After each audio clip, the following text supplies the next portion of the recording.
കണ്ണൂർ കല്യാട്ട് കവർച്ച നടന്ന വീട്ടിലെ യുവതിയെ കർണാടകയിലെ ലോഡ്ജിൽ കൊലപ്പെടുത്തിയ കേസിൽ സുഹൃത്ത് അറസ്റ്റിൽ.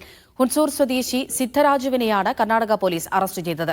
വീട്ടിൽ നിന്ന് കാണാതായ സ്വർണവും പണവും എവിടെയെന്നറിയില്ല എന്നാണ് സിദ്ധരാജു പോലീസിന് നൽകിയ മൊഴി.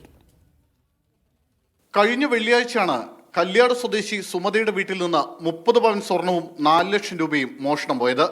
സുമതയുടെ മകന്റെ ഭാര്യ ദർശിത സംഭവ ദിവസം സ്വദേശമായ കർണാടകയിലെ ഹുൻസൂരിലേക്ക് പോയത് സംശയത്തിനിടയാക്കി.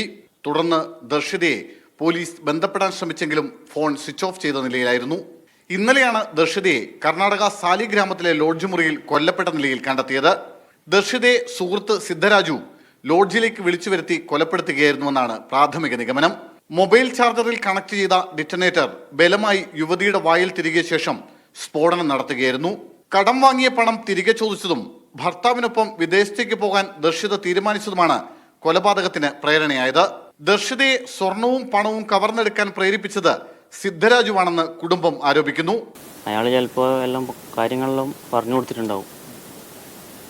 സ്വർണവും പണവും എല്ലാം ഉണ്ടെങ്കിലും എടുത്തിട്ട് വാങ്ങാനും പറഞ്ഞായിരിക്കും പോയിട്ടുണ്ടാവും.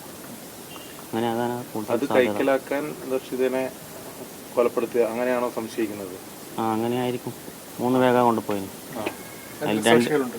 സാക്ഷികളുണ്ട്. ഇപ്പോൾ 2 വേഗം അവിടെ എത്തിയിട്ടുള്ളൂ. എന്നാൽ കവർച്ചയെക്കുറിച്ച് ഒന്നും അറിയില്ലെന്നാണ് സിദ്ധരാജു പോലീസിന് നൽകിയ മൊഴി. കർണാടകയിലെ നടപടിക്രമങ്ങൾക്ക് ശേഷം സിദ്ധരാജുവിനെ കൂടുതൽ ചോദ്യം ചെയ്യലിനായി ഇരിക്കൂർ പോലീസ് കസ്റ്റഡിയിൽ വാങ്ങും. മീഡിയ 1 കണ്ണൂർ.